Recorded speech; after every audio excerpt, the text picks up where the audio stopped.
Picture this. It's midnight, headlights in the driveway, a U-Haul, and your phone buzzing. They're here. You blink, the kids are asleep, and you wonder, what just changed for the custody plan? Let's talk through the things that actually matter. Welcome to Danni's Den, and today we will dive into the issues of the day regarding love, parenting, sports, and/or pop culture. Let's chat.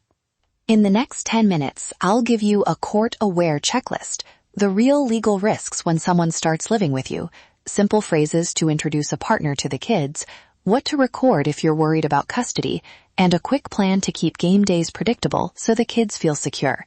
No alarmism, just practical moves. I once worked with a mom who waited 3 months before introducing the kids to her partner. It gave everyone space to adjust and made the first meeting smoother. Small choices like that often change the tone of the whole transition.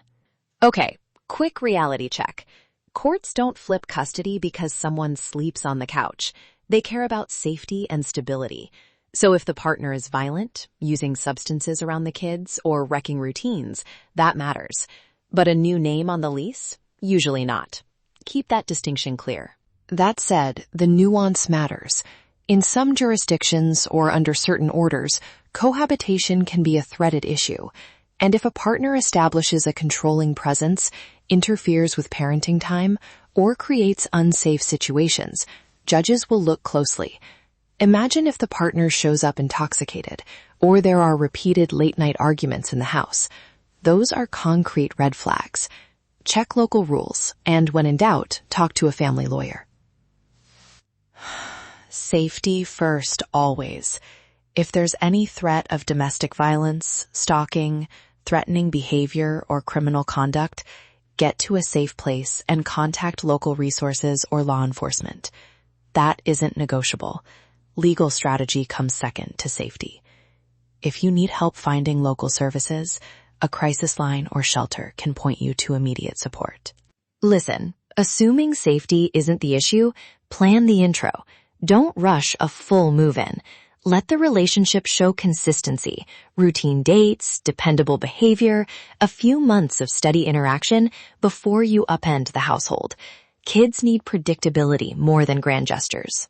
Here are short, age-friendly lines you can actually say. For little ones, we have a friend who visits sometimes. They care about you and will always check with you about bedtime or toys. For school-age kids, there's someone important in my life. They aren't replacing anyone. They're here to support us. If you feel weird, tell me and we'll handle it together. For teens, this person will be living here. I want your honest feedback, and we'll set boundaries so your routine stays the same.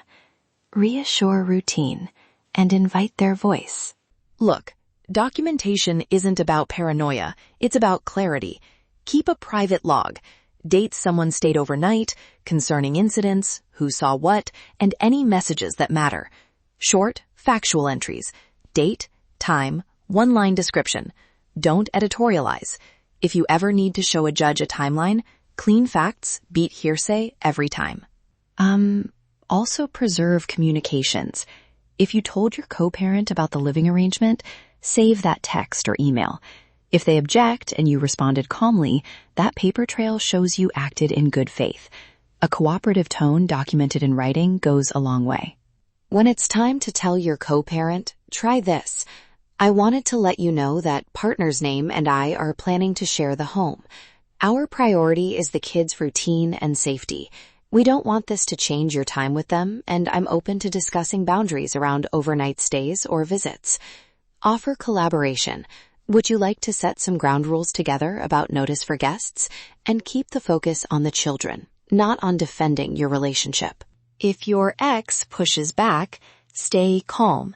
Say, I hear your concerns. My goal is to make this work without disrupting the kids. Share any specific requests in writing and we'll consider them. If communications turn hostile or threatening, stop engaging and consult an attorney, and keep copies of everything. That's the line where legal support becomes important. Here's a low-drama parenting trick. Rituals. Anchor the kids with predictable routines. Eagles Sundays, Yankees nights, homework before TV, whatever they love. Say, Sunday is Eagles time. That stays the same. If your partner joins the ritual, they become part of the background comfort, not the focus. Sports and music are surprisingly studying. Quick music tip. Pick a familiar, mellow hip-hop or R&B track for transitions during dinner, first meetings, or bedtime routines. A steady, soft soundtrack signals normalcy and helps kids breathe through change. Before we close, 3 quick actions. 1. Safety first. If there's any threat, get help immediately. 2. Document facts and preserve messages. 3. Protect kids' routines with predictable rituals and clear, compassionate language when you introduce a partner. Those moves keep the kids steady and protect your custody footing. Thanks for spending this time in Danny's Den. If this episode helped, please subscribe so you don't miss future chats on relationships, parenting, and sports that actually make life easier. If you have a specific legal issue and want to see if I can help, send me a direct message or use the contact form on the Legal Assistance Center website to book a free 30-minute consultation. I read those messages and I'll get back to you. Let's chat. Thanks for listening to Danny's Den. I'll catch you next week.